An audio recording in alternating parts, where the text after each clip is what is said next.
Every day, you make decisions: what to buy, who to trust, what to believe. But here's the real question. Are those decisions really yours, or are they designed? This channel breaks down the psychology behind everything. I'm Shrest, and this is where we decode the world.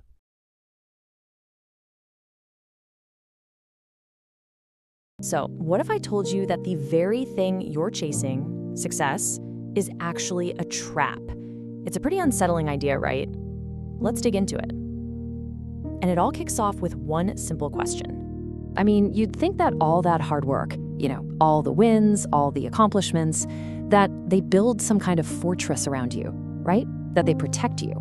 Well, you might think so, but the hard truth? It doesn't. Success is not a fortress. In fact, it might just be the opposite. Success could be the beginning of your downfall. And that's the core paradox we're going to unpack today. The very thing you're striving for might be what leads to your stagnation. So where in the world does an idea like this come from? All right, so let's go back to 2016. Jeff Bezos, in his shareholder letter, introduces this kind of dangerous idea. He says you're either in day one or you're in day two. There's no in between.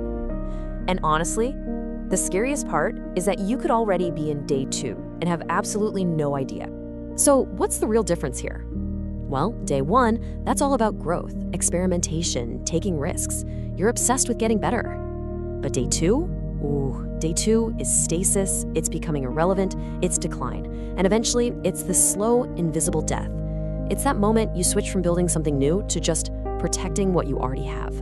Okay, but here's the real twist, and this is important. This isn't just some business concept. Forget about corporate strategy for a minute.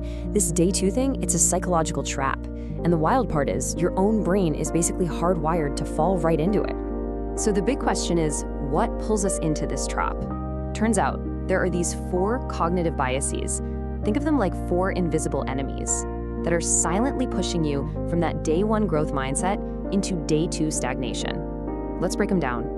Okay, first up, the status quo bias. Look, your brain is kind of lazy. It craves comfort, not more hard work. So the second you achieve something, anything, a really powerful shift starts to happen in your head. That forward-looking question, okay, what's next? It just disappears. And it gets replaced by, okay, let's just not mess this up. And that right there, that's the exact moment your growth just flatlines. Next, you've got loss aversion. Think about it. Suddenly, you're not the scrappy underdog anymore. You've got something to lose, right? A reputation, a title, a nice, comfortable salary. And so you stop taking risks.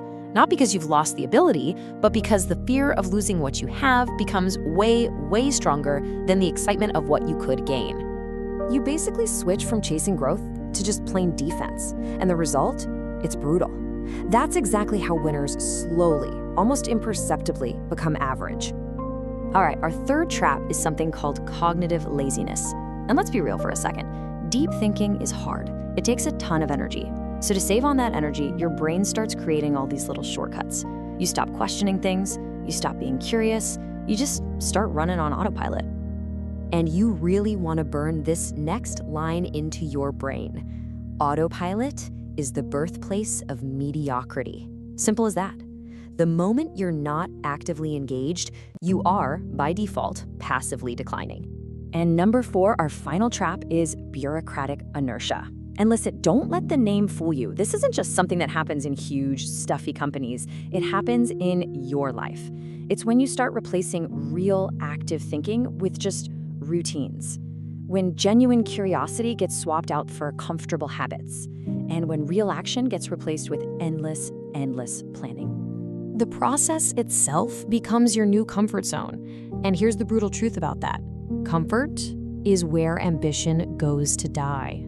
Okay, so that's the diagnosis. It's a little bleak, I know. So what's the cure? How do you actually stay in day one? Well, Bezos lays out 4 principles. But if you look really closely at them, you'll see they aren't just business strategies. They're basically psychological hacks. They're designed to help you fight back against your brain's worst, laziest tendencies. So here's how you fight back. He gives us 4 key ideas. First, you gotta stay obsessed with improvement, not with getting validation from other people. Second, don't just blindly follow routines, you have to think for yourself.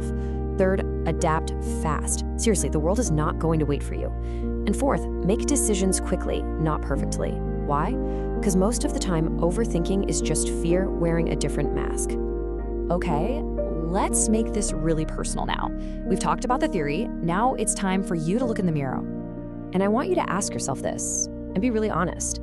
Are you still building, or are you just maintaining? Are you trying new things, pushing yourself, or are you just kind of repeating what's already worked in the past? Are you building something new, or just protecting the status quo? And you know, this is what makes day 2 so incredibly dangerous. It doesn't show up feeling like a disaster. It doesn't even feel like failure. It feels safe. It feels like stability. And so you don't even see the tiny cracks that are forming, right up until the moment the whole thing comes crashing down around you. When you boil it all down, it really comes to this one simple, pretty brutal choice. Day 1 is uncomfortable. Day 2 is easy. And that, right there, is exactly why most people end up choosing it. So here's the big takeaway, the thing I really want you to remember. People don't fail suddenly. It's not some big, dramatic flameout. They fail slowly, almost invisibly, by making 1,000 tiny choices. Every single day, they just choose comfort over curiosity. And so, all of this leaves us with the one question that really matters. The question isn't, are you successful? No. The real question, the one you have to ask yourself is, are you still in day 1?